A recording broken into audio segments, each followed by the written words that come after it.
Break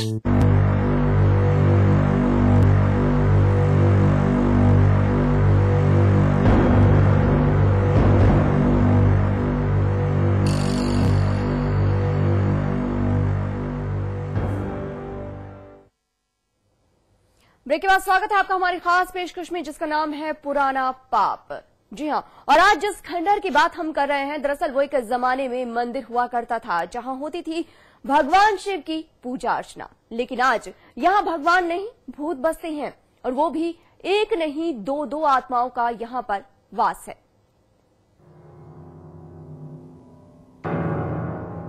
एक मंदिर कैसे वीरान खंडहर बन गया।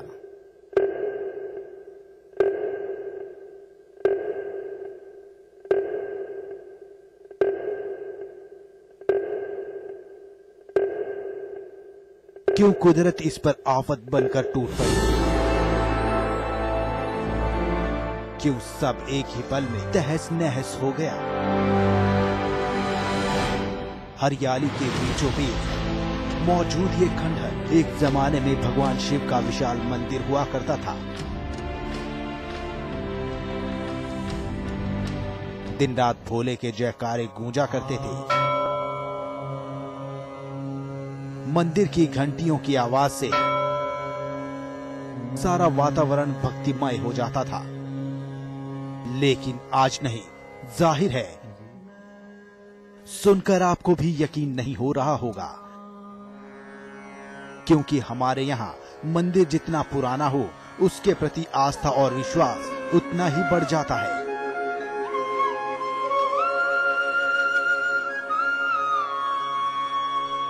लेकिन यहाँ तो ना कोई पूजा, ना कोई भगवान की तस्वीर, और तो और यहाँ बसती है आत्मा। इसके पीछे है एक ऐसी वजह जिसे सुनकर चौंक जाएंगे आप। जिस मंदिर में कभी लोग पूजा अर्चना के लिए आया करते थे, वहाँ आज कोई आना पसंद नहीं करता। जहां कभी रात दिन भजन कीर्तन का सिलसिला चलता था, वहां आज शोर तो दूर, हल्की सी आहट भी सुनाई नहीं देती। आती है तो सिर्फ खौफनाक आवाजें। अचानक ही एक हादसे ने सब कुछ बदल कर रख दिया। वो एक गलती सब पर ऐसी भारी पड़ी कि तीन जिंदगियों पर जमकर कहर बरपा।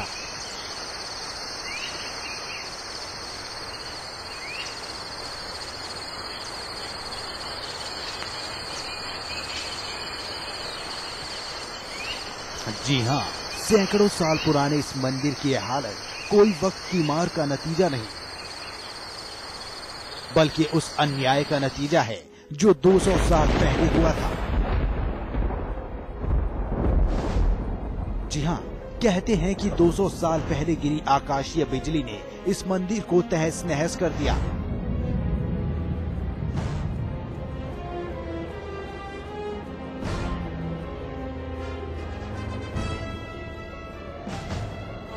लेकिन क्या था वो अन्याय और किसके साथ हुआ था?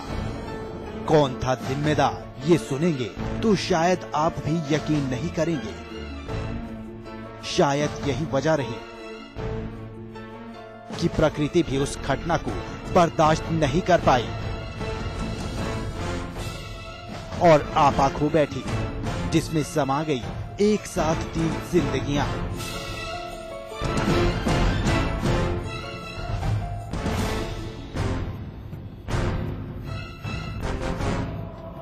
लेकिन क्यों? बस कुछ ही देर में जब आप भी हैरान रह जाएंगे, आपके भी कदमों तले जमीन खिसक जाएगी।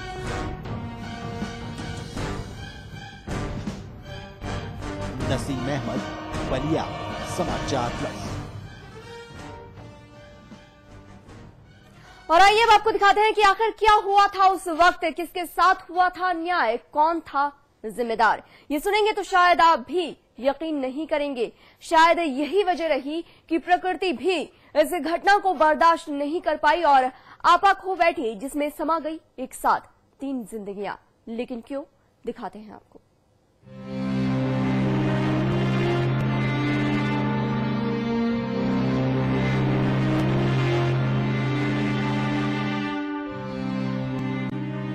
बलिया के जगदीशपुर गांव के इस खंडहर को कभी शिवाला कहा जाता था,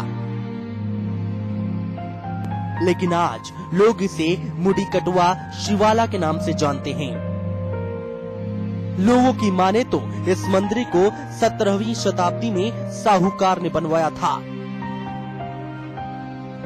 मेरे पूर्वजों से, मेरे दादाजी से पता चला है कि यह मंदिर 17वीं शताब्दी में एक हमारे बगल में गांव है कुपवा के एक सेठ थे खीरू भगत, उन्होंने बनवाया था इसको। लेकिन अचानक ही ऐसा क्या हुआ जो मंदिर देखते ही देखते खंडहर में तब्दील हो गया? सुनेंगे तो चौंक जाएंगे।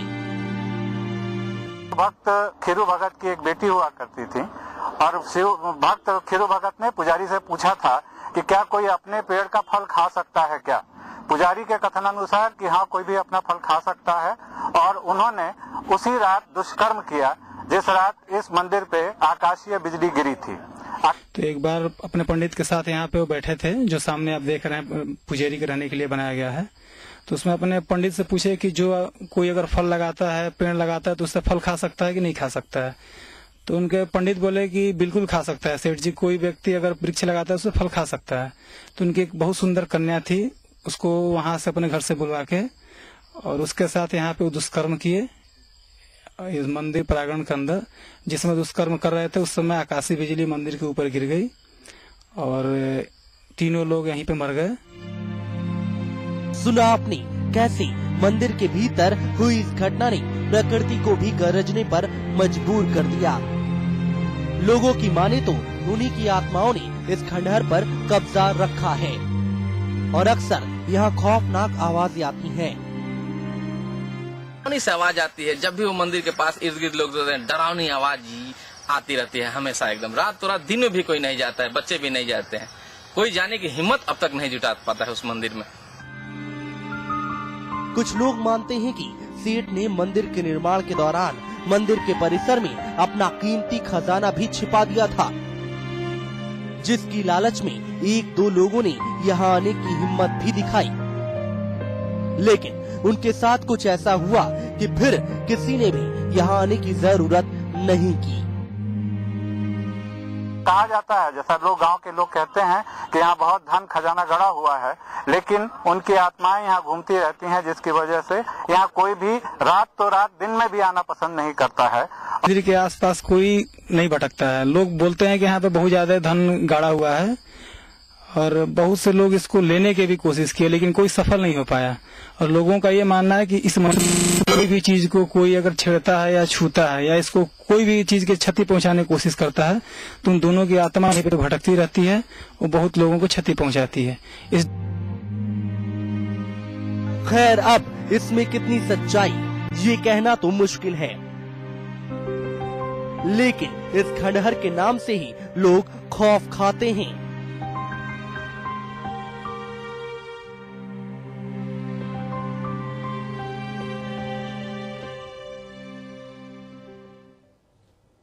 हमारी इस खास पेशकश में फिलहाल इतना ही। समाचार प्लस पर खबरों का सिलसिला लगातार जारी है।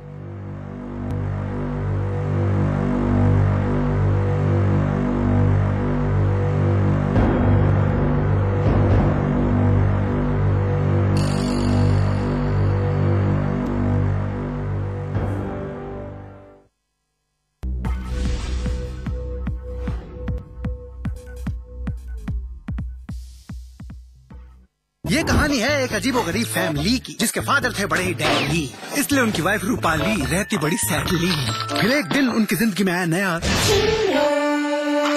Refreshing mini gums. इंटरेस्टिंगली उनकी वाइफ रूपाली टोटली 3 बच्चों को दुनिया में लाके कटली।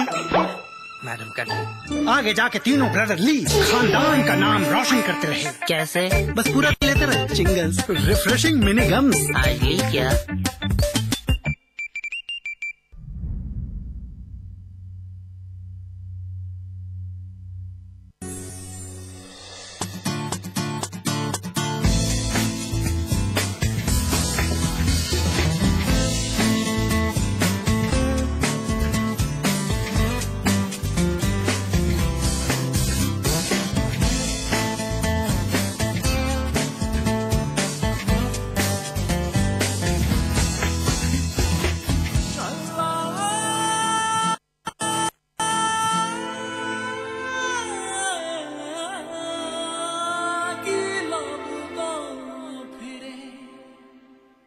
जिंदगी में समझौते हमें कबूल नहीं, ये सीखा है हमने रजनीगंधा बनाने वालों से।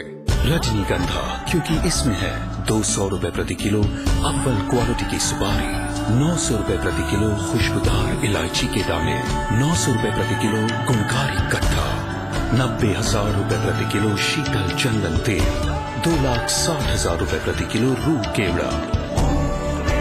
इसमें टेस्ट है, तंबाकू नहीं। रजनीगंधा।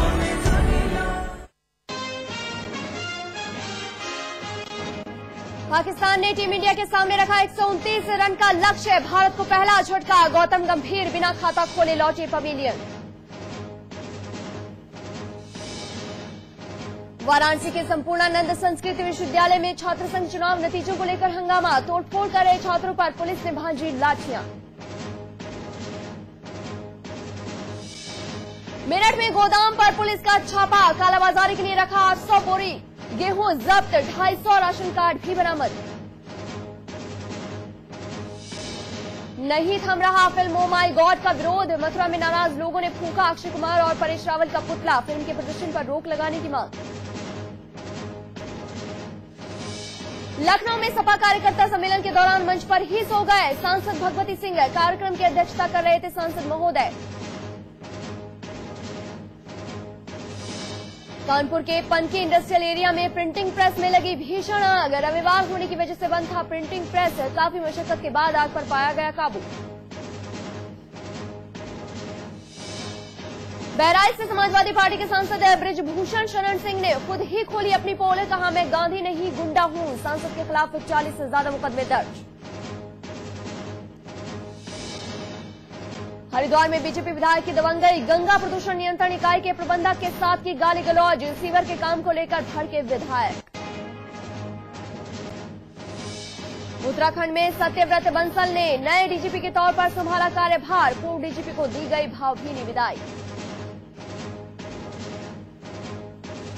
और दिल्ली हाफ मैराथन में दौड़े 30,000 से ज्यादा लोग। बॉलीवुड हस्तियों के साथ विदेशी एथलीटों ने बढ़ाया लोगों का हौसला।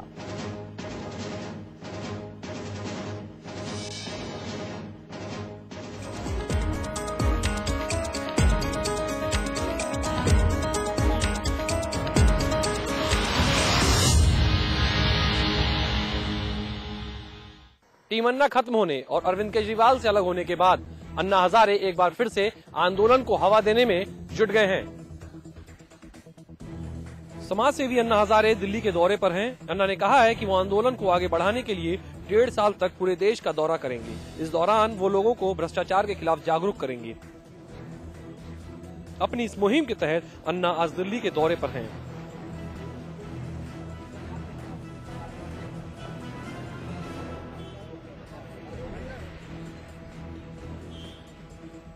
आंदोलन के लिए राजनीति का सहारा लेना अन्ना ने गलत ठहराया है।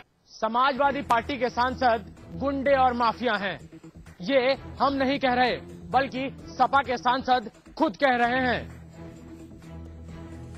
कैसरगंज लोकसभा सीट से सपा के सांसद बृजभूषण शरण सिंह खुलेआम कह रहे हैं कि वो गुंडे हैं, माफिया हैं और उनके ऊपर 40 से ज्यादा मुकदमे दर्ज हैं। दरअसल सांसद जी पुलिस विभाग के रवैये से इतना आजिज आ गए कि सांसद जी को अपनी ही सरकार में पुलिस अधीक्षक के ऑफिस में धरने पर बैठना पड़ा।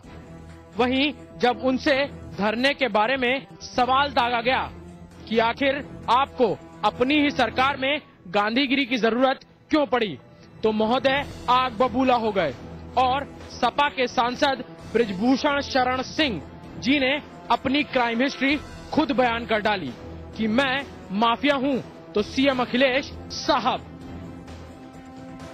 आज मैं अपने जनपद की समस्याएं यहीं से बैठ करके निपटा रहा हूँ। ये पुलिस डिपार्टमेंट को धन्यवाद कार्यक्रम है मेरा। गांधीगिरी है नहीं गांधीगिरी, हम गांधी कहाँ से, हम तो माफिया आदमी है, बदमाश आदमी है।